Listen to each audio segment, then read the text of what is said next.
สบายดีมื้อนี้มาสานลายสามมีดอกงามๆเนาะเอาตอกตั้งมาวางนี่37เซนวางนี่37เซนวันนี้เริ่มสานเส้นที่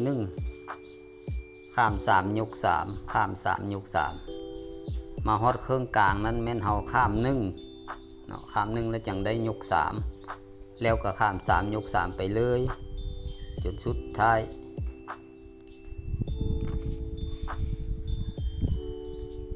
อันนี้เป็นเส้นที่1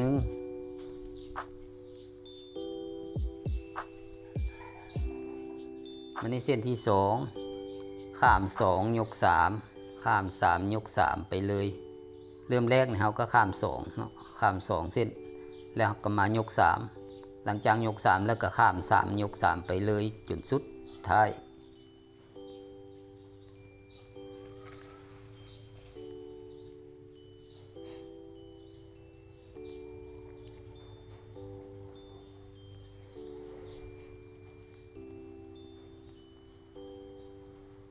วันนี้เส้นที่3ข้าม1ยก3ข้าม3ยก3ข้าม1ซะก่อนแล้วจึงยก3แล้วก็ข้าม3ยก3ไปฮอดเครื่องกลางต้องได้ข้าม5ก็ข้าม5แล้วก็ยก3แล้วก็ข้าม3ยก3ไปเลย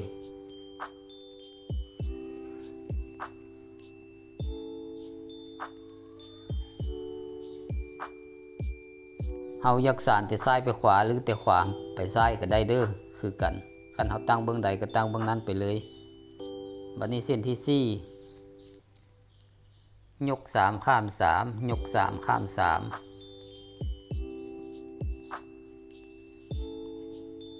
มาฮอดเครื่องกลางแม่นได้ยก1นี่แล้วก็ข้าม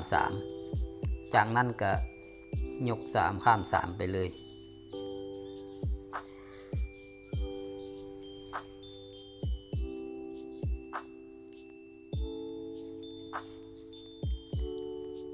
บัดนี้เส้นที่5ยก2ข้าม3ยก2ทำอิฐเนาะแล้วก็ข้าม3ยก3ข้าม3ยก3ไปเลยจุดสุด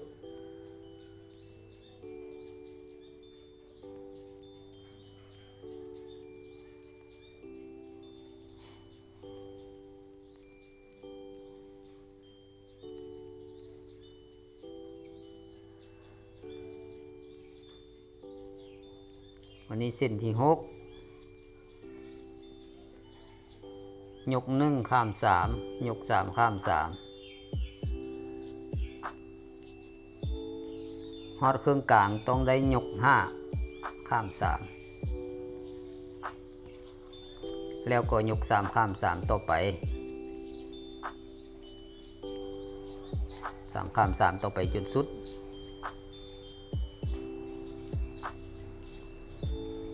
อันนั้นเป็นเส้นที่6เนาะบัดนี้เส้นที่7ข้าม3ยก3มาฮอดเครื่องกลางไม่ได้ข้าม1ข้าม3ยก3มาฮอดเครื่องกลางฮั่นต้องได้ข้าม1ข้าม1หลังจากนั้นก็ยก3ข้าม3ยก3ข้าม3ไปเลย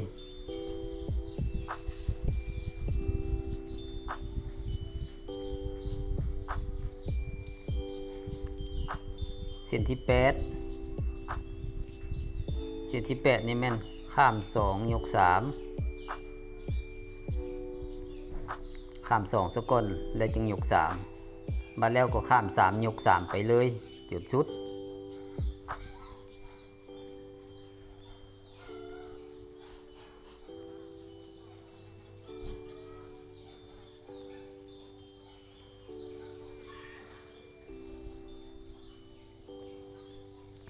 เส้นที่9ข้าม1ยก3ข้าม3ยก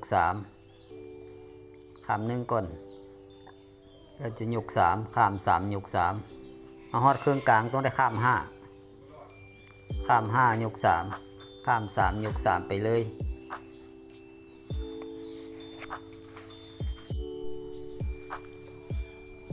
ส้นที่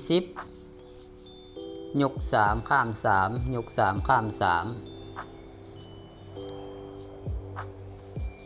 ยก3ข้าม3ยก3ข้าม3ฮอดเครื่องกลางเป็นยก1ข้าม3หลังจากนั้นก็ยก3ข้าม3ไปเลย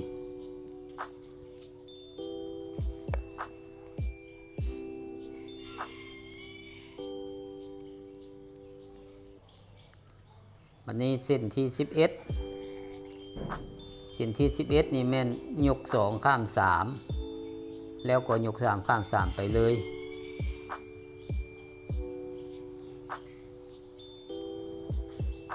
ทวิตยก2ซะก่อนเนาะยก2ข้าม3แล้วก็ยก3ข้าม3ไปเลยก็ง่ายเส้นที่11ส่วนมันนี่บางเทื่อมันก็เศษ2เศษ1เศษ3แล้วแต่มันจะออกเนาะวันนี้เส้นที่12เนาะเส้นที่12นี่มันเริ่มยากเนาะเพราะว่ามันเส้นมันจะได้หลายสารเป็นตาเริ่มยากขึ้นหน่อยนึงเส้นที่12นี่แม่นยก1ข้าม3ยก3ข้าม5ยก3ข้าม3และยก1ข้าม3แล้วยก3ข้าม5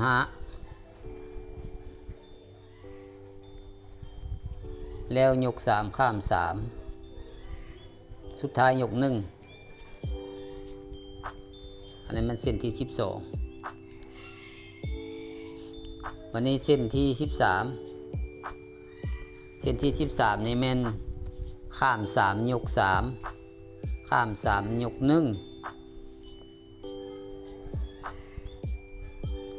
ข้าม3ยก3แล้วข้าม3ยก1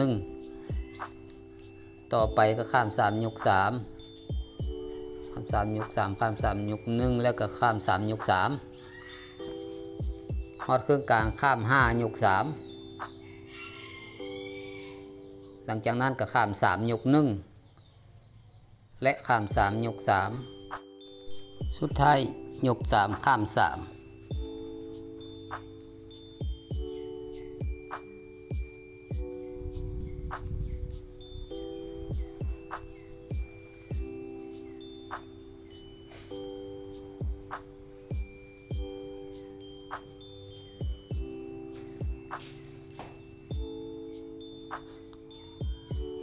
วันนี้เส้นที่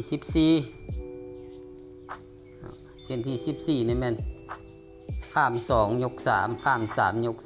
3ข้าม3ยก3ไปเลย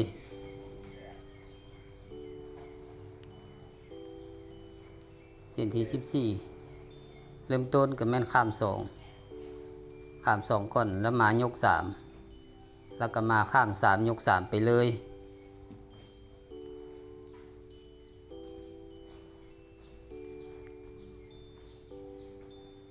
ที่14อันนี้เนาะ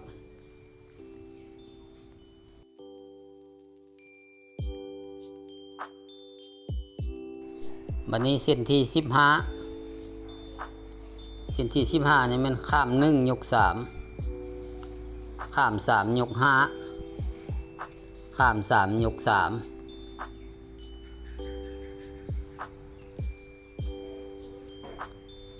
ข้าม1ยก3ข้าม3ยก5และข้าม3ยก3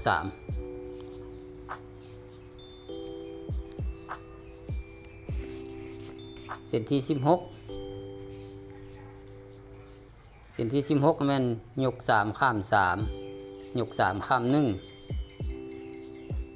ยก3ข้าม3แล้วยก3ข้าม1ยก3ข้าม3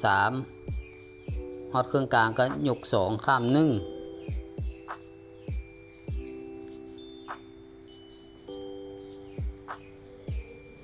หลังจากนั้นก็ยก2ข้าม3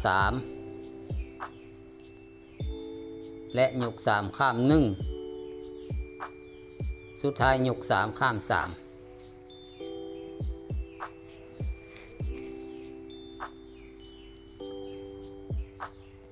อันนั้นเป็นเส้นที่16นะ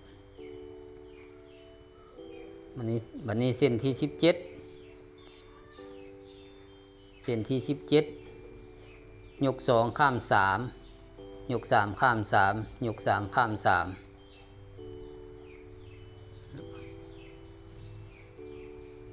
ทำอีกกันยก2ก่อนเนาะยก2ข้าม3แล้วจึงยก3ข้าม3มาฮอดเครื่องกลางยก1ข้าม1ยก2ข้าม3ยก2ข้าม3ยก3ข้าม3มาฮอดเครื่องกลางยก1ข้าม1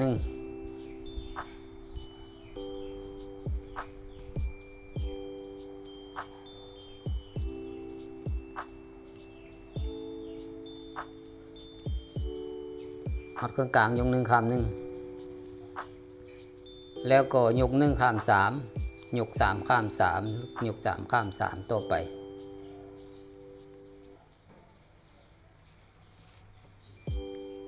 ในเส้น48เส้น48นี่แม่นยก1ข้าม3ยก3ข้าม5ยก3ข้าม7อยู่เครื่องกลางนี้ได้ข้าม7แล้วยก3ข้าม5แล้วก็ยก3ข้าม3ต่อไป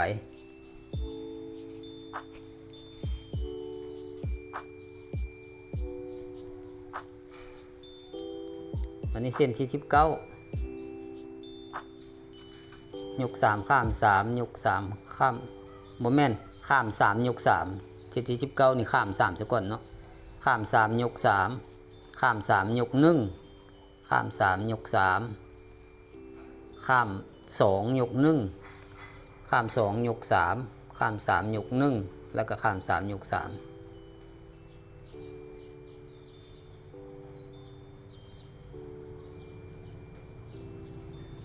อยู่บนเครื่องกลางนี่เนาะมันยึกหลงอยู่บนนี้อยู่บนเครื่องกลางนี่มันได้ข้าม2ยก1นี่บนนี้เนาะบนนี้ข้าม2ยก1หลังจากนั้นแม่นข้าม2ยก3แล้วจึงแม่นข้าม3ยก1แล้วจึงแม่นข้าม3ยก3อีกอันนี้เส้นที่20เส้นที่20นี่แม่นข้าม2ยก3ข้าม3ยก3ข้าม2ซะก่อนแล้วยก3แล้วมาข้าม3ยก3แล้วมาข้าม6ยก3และข้าม6ยก3อีก2เทื่อหลังจากนั้นก็แม่นข้าม3ยก3ข้าม3ยก3ไป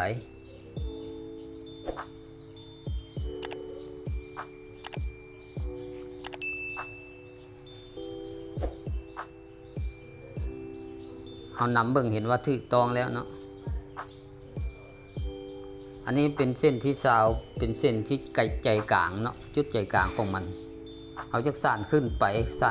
นี่เขาก็ขึ้นไปนี่แล้วเขาก็เบิ่งคืนมาเบิ่งคืนหลังเนาะอันนี้เป็นเส้นเครื่องคือเนาะเส้นเครื่องกลางเส้นที่20นี่เส้นเครื่องกลางนี่เป็นเส้นเครื่องคือมันเครื่องกลางมันเป็นเส้น0ก็ว่าแม่นเนาะถ้าเขาจะสานขึ้นเขาก็เบิ่งลงเนาะเขาจะสานเส้นที่21เขาก็เบิ่งเส้นที่19สานเส้นที่22ก็เบิ่งเส้นที่18สานเส้นที่23ก็เบิ่งเส้นที่17หมายความว่ามันเครื่องคือกันพี่น้องเครื่องคือกันอันนี้เฮาสาน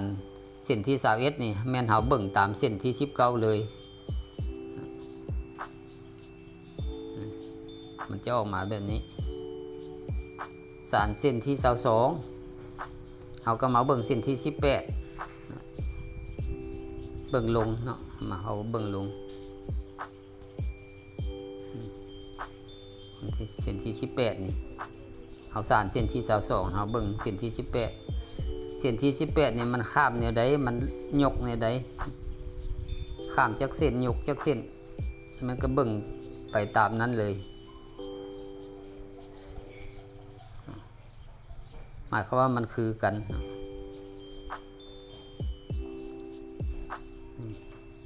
ตอกเส้นนี้มันแข็งเขาเปลี่ยนออกเนาะเปลี่ยนออกกันระวังให้มันถึกตามลายเดิมของมันก็สานเข้าไปเนาะอันนี้เป็นเส้นที่22แม่นเฮาเบิ่งเส้นที่18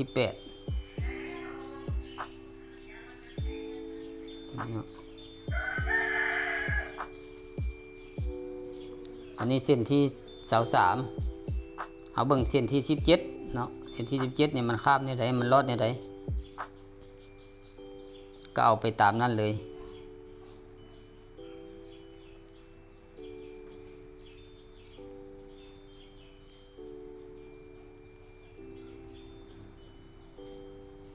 เราต้องได้เบิ่งครั้งแน่เนาะเบิ่งครั้งแน่แล้วมันสิข้ามลอดบ่ถึกข้ามบ่ถึกเอาก็สานแบบนี้ไปเรื่อยๆพี่น้องไปเรื่อยๆจนได้สุดท้ายซ้ำกับเฮาสานครึ่งนึงแล้วสุดท้ายเฮาสานซ้ำนี้ก็พอเนาะหมายความว่าเฮาสานครึ่งคือสานครึ่งนึงขึ้นถึงแม่นเฮาเบิ่งทางลุ่มเนาะอันนี้มันเส้นผ่ากลางเส้นผ่ากลางเส้นผ่ากลางทางขวางเส้นผ่ากลางทางตั้งนี่เนาะมันมี2เส้นผ่ากลางเฮาเบิ่งเส้นเครื่องคือมันเวลาเฮาสานขึ้นเฮาเบิ่งลงสานขึ้นเท่าใดเฮาก็เบิ่งลงเท่านั้นเนาะสานขึ้นแล้วก็เบิ่งลงสุดท้ายจะได้ลายมันออกมาแบบนี้